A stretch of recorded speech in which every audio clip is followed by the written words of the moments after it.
Hello दोस्तों, नमस्कार। बात कर लेते हैं आज की दिन भर की सारी बड़ी खबरों की, जहां सबसे पहले आपको बताएंगे डोनाल्ड ट्रंप और व्लादिमीर पुतिन में भारत को लेकर हुई बहुत बड़ी फाइट। जी हां दोस्तों, क्या है वजह, वहीं आपको बताएंगे क्या अफगानिस्तान में वापस लौटेगा फिर से डोनाल्ड ट्रंप की अमेरिकी सरकार। पाकिस्तानी सेना ने डोनाल्ड ट्रंप को ललचाने का बना दिया बड़ा प्लान, बताएंगे। इससे जुड़ी बड़ी खबर आपको इसी बीच बताएंगे। You are fire Mister Biden. जी हाँ, डोनाल्ड ट्रंप ने जो बाइडन की सुरक्षा वापस लेने की बहुत बड़ी घोषणा कर दिया। आखिर क्यों ऐसा फैसला लिया है कि जो बाइडन की सिक्योरिटी वापस लेने जा रही है डोनाल्ड ट्रंप सरकार, इसी बीच बताएंगे। दिल्ली में बीजेपी की तो बन गई सरकार, लेकिन कौन बनेगा दिल्ली का अगला मुख्यमंत्री, क्या है नई जानकारी, इसको लेकर सबसे पहले ये बताते हुए आपको बताएंगे क्या पंजाब में केजरीवाल बनने वाले हैं सीएम। आखिर किसने ये बड़ा दावा कर दिया है कि अगले एकनाथ शिंदे हो सकते हैं भगवंत मान और केजरीवाल बनेंगे पंजाब के सीएम। दोस्तों, एक से एक बड़ी जानकारी आपको विस्तार से बताने वाले हैं, बड़ी इंटरेस्टिंग खबरें बताएंगे।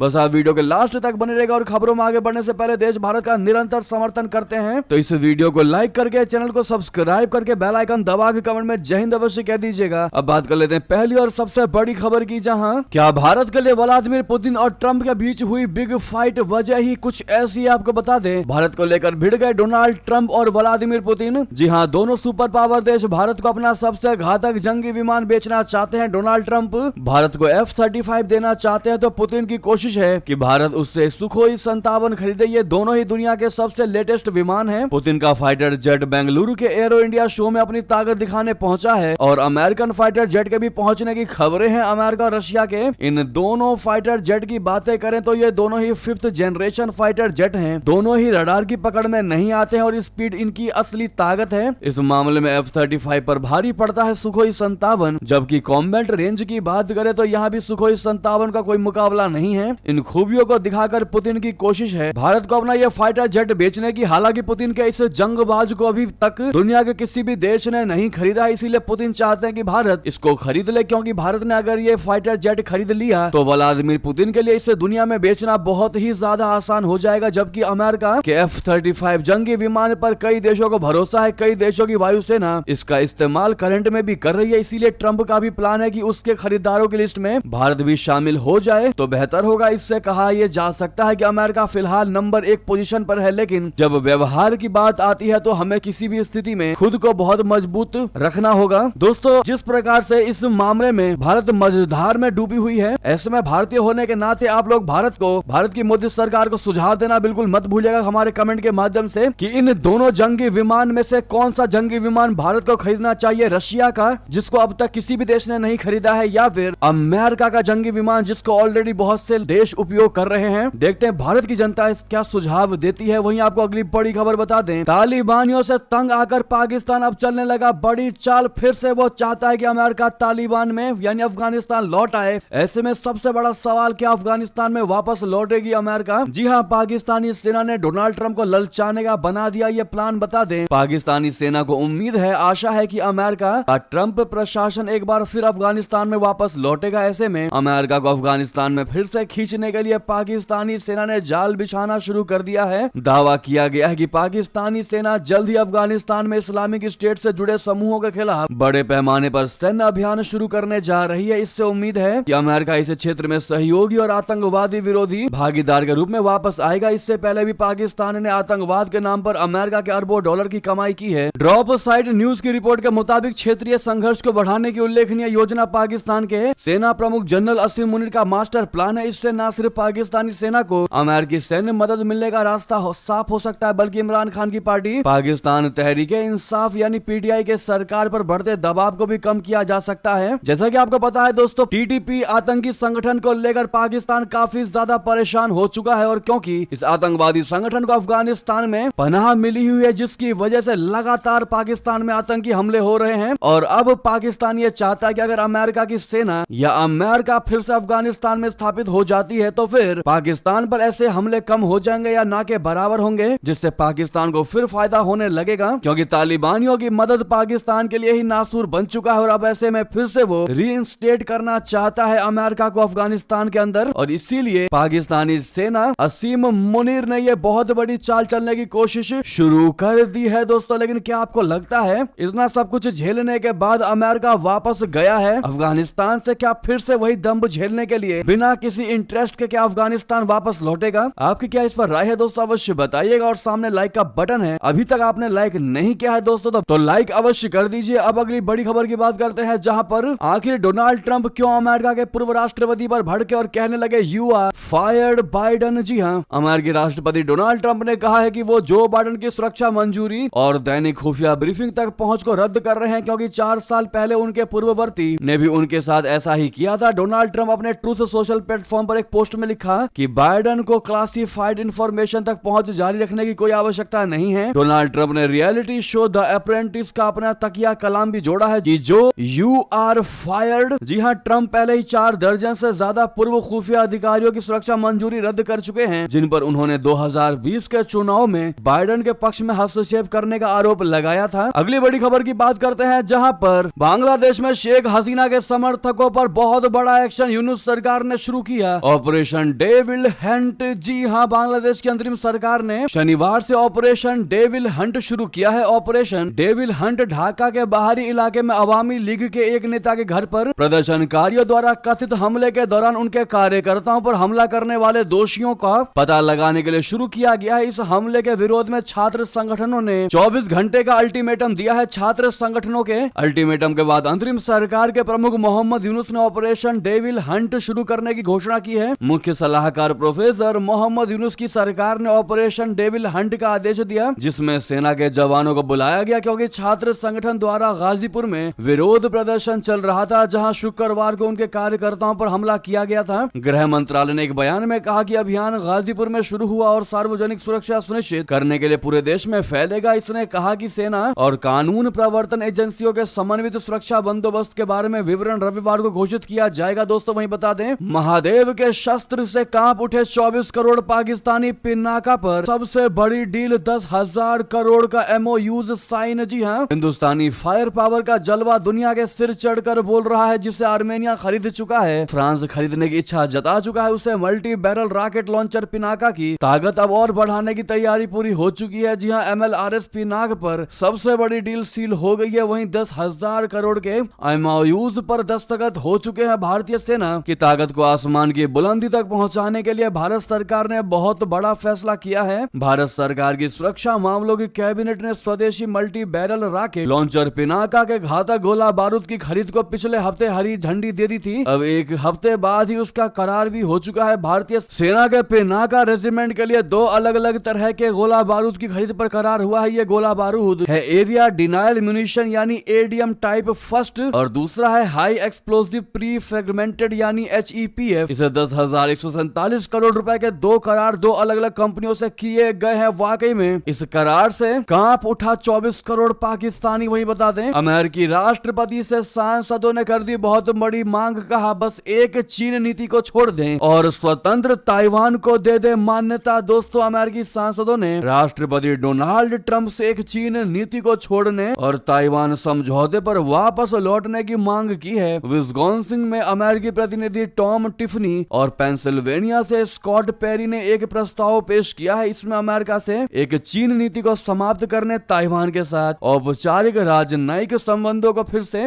रिइंस्टेट करने यानी शुरू करने और अमेरिका ताइवान द्विपक्षीय व्यापार समझौते पर बातचीत शुरू करने की मांग की गई है। इस प्रस्ताव को सबसे पहले 2021 में लाया गया था। अब 22 रिपब्लिकन सांसदों ने इस प्रस्ताव का समर्थन किया है। प्रस्ताव में राष्ट्रपति ट्रंप से कहा गया है कि वे पुरानी एक चीन नीति को छोड़े और ताइवान को स्वतंत्र देश मानने वाली नीति पर काम करे। इस नीति में यह माना जाए कि ताइवान चीन क्षेत्र का हिस्सा नहीं है और न ही इसे चीन द्वारा शासित किया जाता है। प्रस्ताव में कहा गया है कि ट्रंप को लोकतांत्रिक रूप से चुनी गई ताइवान सरकार को मान्यता देनी चाहिए। साथ ही यहाँ पर आधिकारिक रूप से अमेरिकी राजदूत की नियुक्ति करनी चाहिए। इसके अलावा अमेरिका में भी ताइवान के राजदूत को मान्यता दी जानी चाहिए। वाकई में दोस्तों, इन 22 रिपब्लिकन सांसदों ने पते की बात कही है और वाकई में बेहतरीन सुझाव दिया है डोनाल्ड ट्रंप को। अगर आप भी इसका समर्थन करते हैं तो कमेंट में ताइवान एक अलग देश है लिखना बिल्कुल मत भूलिएगा। वहीं आपको बता दें, चीन से लिया कर्ज नहीं चुका पा रहा पाकिस्तान, हाथ जोड़ ड्रैगन के सामने गिड़गिड़ाकर लगाई ये गुहार। जी हाँ, पाकिस्तान की आर्थिक स्थिति सुधरने का नाम नहीं ले रही है। पड़ोसी देश चाइना से लिए हुए कर्ज को चुकाने में असमर्थ है और इसे रीशेड्यूल करने की गुहार लगा रहा है। पाकिस्तान ने अंतरराष्ट्रीय मुद्रा कोष IMF IMF के चिन्हित विदेशी वित्त पोषण अंतर को पाटने के लिए चीन से करीब 3.4 अरब डॉलर के लोन को 2 साल के लिए पुनः निर्धारित करने का अनुरोध किया है। शनिवार 8 फरवरी को एक मीडिया रिपोर्ट में यह दावा किया गया है। कहा गया है कि पिछले 5 महीनों में इस्लामाबाद ने दूसरी बार बीजिंग से अपने एक्सिम बैंक की ओर से प्रदान किए जाने वाले ऋणों को पुनः निर्धारित करने का अनुरोध किया है। सरकारी सूत्रों के हवाले से द एक्सप्रेस ट्रिब्यून ने कहा है कि उप प्रधानमंत्री इशाक डार ने इसी सप्ताह बीजिंग की यात्रा के दौरान औपचारिक अनुरोध किया है। जी हां, सूत्रों ने बताया कि पाकिस्तान को 3 वर्ष की कार्यक्रम अवधि के लिए 5 अरब डॉलर के बाहरी वित्त पोषण अंतर को पूरा करने के लिए वित्त पोषण स्रोतों की पहचान करनी थी। वहीं बता दें, बहुत बड़ी खबर, एलोन मस्क और डोनाल्ड ट्रंप को लगा तगड़ा झटका। कोर्ट ने USAID कर्मचारियों को नौकरी से निकालने के आदेश पर लगा दी रोक। जी हां, अमेरिका की एक संघीय अदालत ने राष्ट्रपति डोनाल्ड ट्रंप और अरबपति एलोन मस्क को तगड़ा झटका देते हुए अमेरिका की अंतरराष्ट्रीय विकास एजेंसी USAID के हजारों कर्मचारियों को नौकरी से निकालने के आदेश पर शुक्रवार को अस्थायी रोक लगा दी। अमेरिकी जिला न्यायाधीश कार्ल निकोल्स ने उस आदेश पर भी रोक लगाने पर सहमति दी जिसमें USAID के हजारों विदेशी कर्मचारियों को अपने परिवार समेत अमेरिका लौटने के लिए सिर्फ 30 दिन का समय दिया गया है। न्यायाधीश ने कहा कि दोनों ही आदेश से अमेरिकी कर्मचारी और उनके परिवार के सामने अनिश्चितता की स्थिति आ गई है। दोस्तों, तो उधर आपको बता दें, ब्रिटिश नेवी में अब दिखेगी साड़ी का स्वैग। अंग्रेजों के देश में छाया इंडिया का जलवा। दोस्तों, ब्रिटेन की रॉयल नौसेना ने अपनी महिला अधिकारियों के लिए साड़ी, सलवार कमीज और लहंगे को अपने सांस्कृतिक ड्रेस कोड में शामिल किया है। ब्रिटिश नौसेना ने यह फैसला अपने ड्रेस कोड को अधिक समावेशी बनाने के लिए लिया है। इस नए ड्रेस कोड के तहत अब महिला अधिकारी किसी भी औपचारिक इवेंट के मौके पर मैस जैकेट के नीचे साड़ी समेत बाकी सांस्कृतिक पोशाक पहन सकती है। ड्रेस कोड को लेकर Royal Navy race diversity network यानी RDN के अध्यक्ष लॉस कॉर्पोरल जैक कनानी ने सोशल मीडिया प्लेटफॉर्म लिंक्डइन पर जानकारी शेयर की है। इसके साथ ही उन्होंने एक तस्वीर भी शेयर किया है जिसमें कैप्टन दुर्दाना अंसारी जैकेट के नीचे साड़ी पहनी हुई नजर आ रही है। बता दें कि महिलाओं को साड़ी के ऊपर ब्लैक बो और व्हाइट शर्ट भी पहनना होगा। जी हाँ, कनानी के मुताबिक मौजूदा नीति में पहले से ही आयरिश, स्कॉटिश, कॉर्निश, वेल्स और मैनेक्स विरासत को टार्टन और किल्ड्स ड्रेस पहनने की अनुमति है। वहीं अब रॉयल नेवी में सेवा दे रही अन्य ब्रिटिश संस्कृतियों को भी इसमें शामिल किया गया है। कनानी ने कहा कि नीति में संशोधन से पहले महिलाओं से उनकी राय पूछी गई थी। दोस्तों, अब इस पर आपकी क्या निजी राय है बताइएगा जरूर। जिन्होंने भारत की संस्कृति को अपनाने की कोशिश की है, वहीं बता दें, चीनी मिसाइलों के खिलाफ अमेरिका उतारेगा F-35 लड़ाकू विमान। 5वीं पीढ़ी के फाइटर जेट्स के साथ करेगा टेस्ट खतरनाक परीक्षण की जानकारी आपको बता दें। चीनी मिसाइलों का मुकाबला करने के लिए अमेरिका ने अपने F-35 लड़ाकू विमानों को उतारने का फैसला किया है। पश्चिमी प्रशांत क्षेत्र में अमेरिकी हवाई ठिकानों पर लगातार चीनी मिसाइलों की बारिश होने का खतरा बना रहता है, जिसके जवाब में अमेरिकी वायुसेना ने हाल में ही एक टेस्ट किया है जिसका मकसद F-35 लड़ाकू विमानों की मारक क्षमता को बढ़ाना था। अमेरिकी वायुसेना ने 59वें टेस्ट और मूल्यांकन स्क्वाड्रन ने नेवादा के नेलिस एयर फोर्स बेस पर यह टेस्ट किया है। इस दौरान F-35 लाइटनिंग फाइटर जेट को मिसाइलों हमलों के खिलाफ करारा जवाब देने का परीक्षण किया गया। वहीं बता दें, इस दक्षिण अमेरिकी देश के सामने आखिर क्यों गिड़गिड़ा रहा चाइना? कहा सोच समझकर सही निर्णय ले। जी हाँ, क्या है पूरी बात बता दें। अमेरिका में डोनाल्ड ट्रंप के सत्ता में लौटने के बाद चीन की परेशानियां बढ़ गई हैं। चीन ने दक्षिण अमेरिकी देश पनामा से आग्रह किया है कि वो बेल्ट एंड रोड इनिशिएटिव से बाहर निकलने के फैसले पर पुनः विचार करे, यानी फिर से विचार करे। चीन ने शनिवार को पनामा के बीजिंग के बेल्ट एंड रोड पहल से बाहर निकलने के इरादे पर खेद व्यक्त किया। इसके अलावा उसने इस लैटिन अमेरिकी राष्ट्र से सही निर्णय लेने का आग्रह किया है। चीनी विदेश मंत्रालय ने एक बयान में कहा कि सहायक विदेश मंत्री झाओ झुयुआन ने चीन में पनामा के राजदूत से मुलाकात की तथा गंभीर अभिवेदन प्रस्तुत किए हैं। वहीं बता दें, यूक्रेन रशिया युद्ध पर डोनाल्ड ट्रंप ने आखिर क्यों मारी पलटी? कहा शांति दूत बनना चाहता हूं लेकिन पुतिन का भरोसा ही नहीं है। दरअसल रूसी राष्ट्रपति व्लादिमीर पुतिन द्वारा यूक्रेन पर हमला किए 3 साल होने वाले हैं और उनकी सेना युद्ध के मैदान में लगातार आगे बढ़ रही है। वहीं कीव सैनिकों और हथियारों की कमी से जूझ रहा है। इस बीच अमेरिका के नए राष्ट्रपति डोनाल्ड ट्रंप ने कहा है कि वो शांति दूत बनना चाहते हैं, लेकिन व्लादिमीर पुतिन की मंशा अभी स्पष्ट नहीं है, क्लियर नहीं है। डोनाल्ड ट्रंप ने चुनाव जीतने के बाद दावा किया था कि वे जल्द ही यूक्रेन वॉर रुकवा लेंगे। तब उनके बयान का रशिया ने भी स्वागत किया था और पुतिन ने ट्रंप से जल्द मिलने की आशा व्यक्त की थी। डोनाल्ड ट्रंप ने अभी तक पुतिन से मुलाकात पर अपने पत्ते नहीं खोले हैं। उधर यूक्रेन का दावा है कि डोनाल्ड ट्रंप बिना यूक्रेन को साथ लिए सिर्फ पुतिन से बात करना चाहते हैं और हमें यह स्वीकार्य नहीं है। पुतिन ने ट्रंप को चतुर और व्यवहारिक बताया और यहाँ तक कि उनके 2020 के चुनाव जीतने के झूठे दावों को भी दोहराया। दूसरी ओर ट्रंप ने पहले ही अपने भाषण में बयान में कहा कि व्लादिमीर पुतिन बहुत स्मार्ट है और रशिया को टैरिफ और तेल की कीमतों में कटौती की धमकी दी, जिसे क्रेमलिन ने नजरअंदाज कर दिया। अब ऐसे में सबसे बड़ा सवाल यह है कि डोनाल्ड ट्रंप को अगर ऐसा ही करना था तो फिर उन्होंने अमेरिकी जनता से वादे क्यों किए कि वो रशिया यूक्रेन के युद्ध को समाप्त करवा देंगे। तो अगली खबर आपको बता दें, जहां दूसरी ओर डोनाल्ड ट्रंप ने अब दोस्त अपने जापान को भी दे दी बड़ी धमकी। अमेरिका के राष्ट्रपति डोनाल्ड ट्रंप शपथ लेने के साथ ही दूसरे देशों को टैरिफ की धमकी दे रहे हैं। इस बीच इस प्रक्रिया में उनके निशाने पर जापान भी आ गया है। अपनी अमेरिका यात्रा पर वॉशिंगटन पहुंचे जापानी पीएम शिगेरू इशिबा को ट्रंप ने धमकी दी। ट्रंप ने मुलाकात के दौरान इशिबा से कहा कि अगर टोक्यो और वॉशिंगटन के बीच में व्यापार घाटा कम नहीं हुआ तो फिर वो जापानी सामानों पर भी टैरिफ लगा देंगे। ट्रंप के सत्ता में आने के बाद दूसरे वैश्विक नेता के रूप में अमेरिका पहुंचे इशिबा ने राष्ट्रपति ट्रंप की तारीफ की।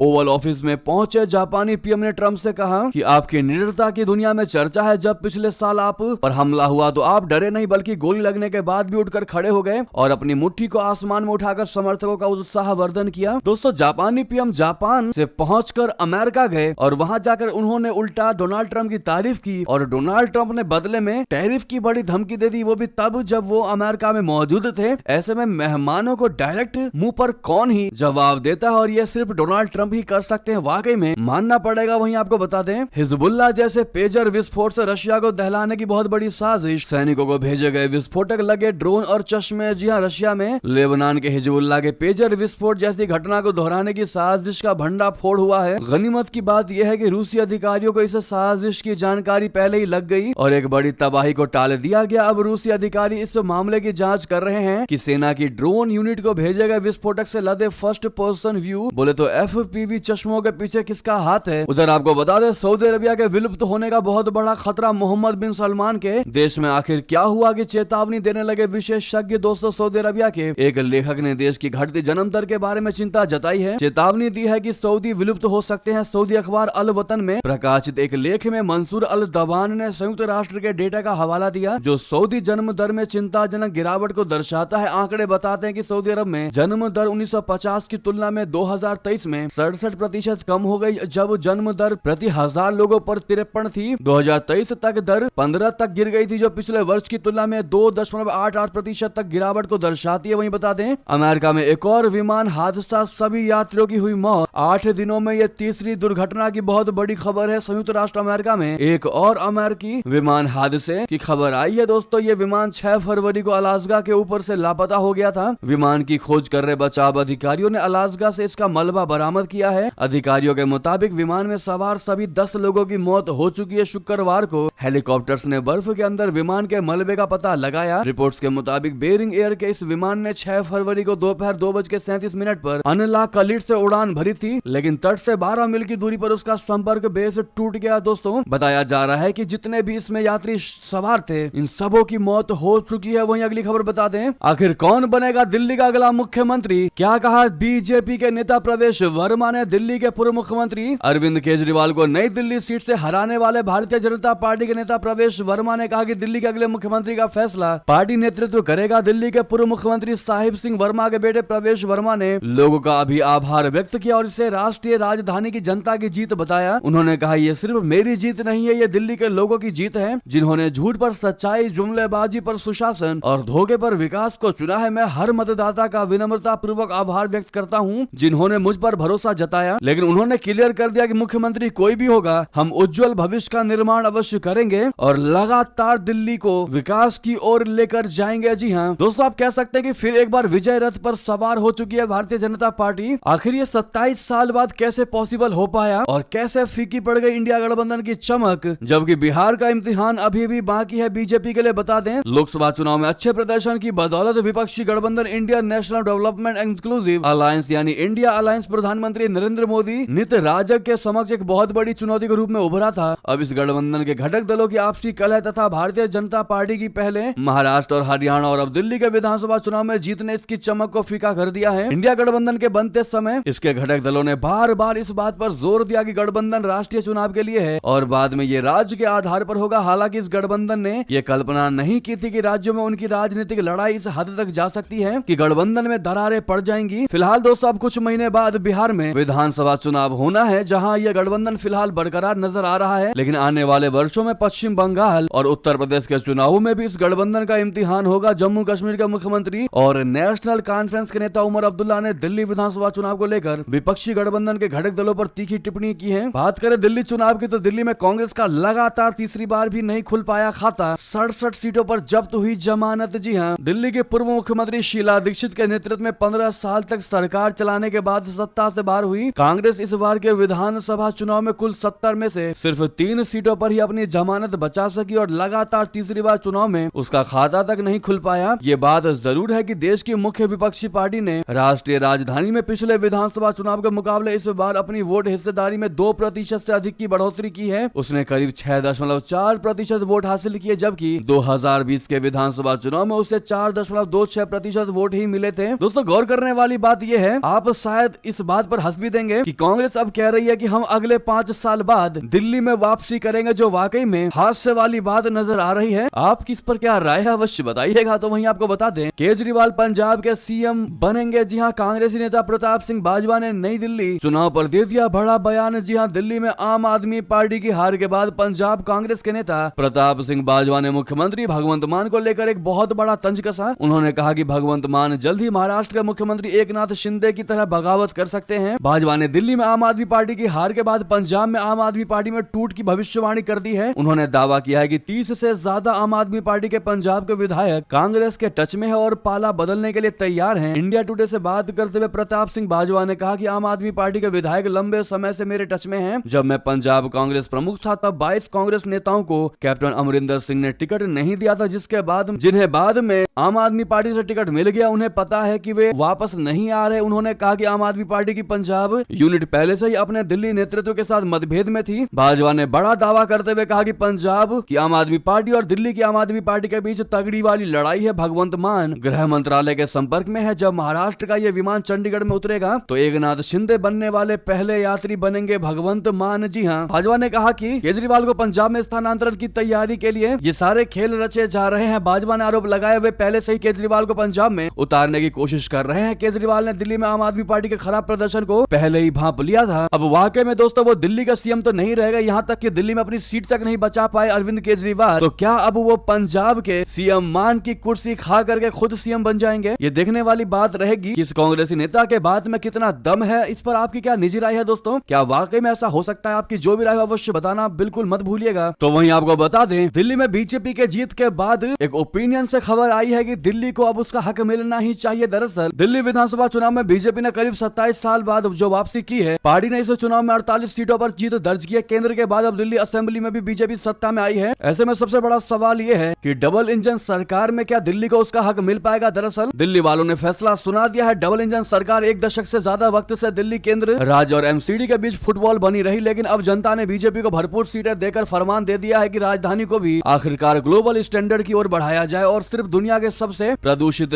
शहरों की लिस्ट में टॉप करने के बजाय रहने लायक शहर बनाया जाए। जनादेश से स्पष्ट है कि दिल्ली वालों को ये बहाने अब और नहीं चाहिए कि हमारे हाथ बंधे हुए हैं, ये हमारे अधिकार क्षेत्र में नहीं आता है, पिछली सरकार ने कुछ नहीं किया, थोड़ा और वक्त हमको दे दो। इस बार जनता ने साफ साफ कह दिया है कि वोट लो और अब दिल्ली को उसका हक दो। जी हाँ दोस्तों, वहीं बता दें, योगी जी ने 6 महीने में ले लिया अयोध्या की हार का बदला। भाजपा के लिए सियासी अमृत बनकर आई मिल्कीपुर की जीत। दोस्तों, मिल्कीपुर की जीत भाजपा की उम्मीदों के लिए सियासी अमृत बनकर आई है। समाजवादी पार्टी के साथ पूरे विपक्ष ने राम मंदिर की प्राण प्रतिष्ठा के बाद अयोध्या यानी फैजाबाद लोकसभा सीट पर हुई भाजपा के हार के बाद जिस तरह से सांसद अवधेश प्रसाद को पूरे देश के सामने पोस्टर बॉय की तरह पेश किया था, भाजपा के लिए जीत उसके जवाब की तरह भी है। यही कारण है कि दिल्ली के जीत का जश्न मनाते हुए पीएम नरेंद्र मोदी तक यूपी के इस इकलौती सीट के उपचुनाव का जिक्र करना नहीं भूले। इस जीत के बाद ही कहा जा रहा है कि 6 महीने में योगी ने समाजवादी पार्टी से अयोध्या में मिली हार का बदला ले लिया। दोस्तों, यहाँ तक कि मुलायम सिंह की बहू अपर्णा यादव ने अखिलेश यादव पर तंज कसा, कह दिया कि मिल्कीपुर में राम राज्य की स्थापना हुई है। उन्होंने कहा कि इन परिणामों से कोई हैरानी नहीं हुई क्योंकि बीजेपी ने जनता के लिए निरंतर काम किया है। अपर्णा यादव ने बीजेपी की जीत को प्रधानमंत्री नरेंद्र मोदी के विकास कार्यों का परिणाम बताया और कहा कि जो लोग सत्ता में बने रहने का भ्रम पाल चुके थे उन्हें जनता से करारा जवाब दिया गया है। दोस्तों, मिल्कीपुर में भाजपा की जीत पर आपकी क्या राय है अवश्य बताइएगा। तो वहीं आपको बता दें, जीत के बाद आतिशी का आया डांस वीडियो सबके सामने, तो स्वाति मालीवाल ने कहा ये कैसी बेशर्मी है। दिल्ली विधानसभा चुनाव के नतीजों में आम आदमी पार्टी की प्रमुख नेता आतिशी ने कालकाजी विधानसभा सीट पर अपनी जीत दर्ज की। इस जीत से पार्टी को बीजेपी बहुमत वाली विधानसभा में अपनी आवाज को प्रभावी ढंग से उठाने का मौका मिलेगा। आतिशी ने बीजेपी के रमेश बिधूड़ी को 3500 से ज्यादा ज्यादा वोटों से हराया जीत के बाद, आतिशी ने अपने कार्यकर्ताओं के साथ हरियाणवी सॉन्ग बाप तो बाप रहेगा पर जमकर डांस किया, जो वीडियो वायरल हो गया। वाकई में इसके बाद इस पर राज्यसभा सांसद स्वाति मालीवाल ने तंज कसा और कहा ये कैसा बेशर्मी का प्रदर्शन है, पार्टी हार चुकी है, सब बड़े नेता हार चुके हैं और आतिशी मर लेना ऐसे जश्न मना रही है। वाकई में दोस्तों सोचने वाली बात है कि पार्टी का मुख्य नेता जो है वो हार चुके हैं, पूरी की पूरी पार्टी ही दिल्ली में हार चुकी है और आतिशी सिर्फ अपने ही जीत का जश्न मना रही है और जमकर हरियाणवी सॉन्ग पर डांस कर रही है। इस पर दोस्तों एक शब्द में आप क्या कहना चाहेंगे कमेंट में लिखकर अवश्य बताइएगा आतिशी को लेकर। तो वहीं आपको बता दें ये थी कि सारी बड़ी खबर, आपको खबर कैसी लगी कमेंट में अवश्य बताइएगा। साथ ही इस वीडियो को लाइक करके चैनल को सब्सक्राइब करके बेल आइकन दबा के जय हिंद कहते हुए इस वीडियो को दोस्तों, भाइयों में, साथियों में, रिश्तेदारों में शेयर अवश्य कर दीजिएगा, व्हाट्सएप, फेसबुक, एक्स के माध्यम से। तो मिलते हैं आपसे अगली बड़ी खबर में, यहाँ तक बने रहने के लिए आप सभी का बहुत बहुत धन्यवाद। जय हिंद, जय भारत।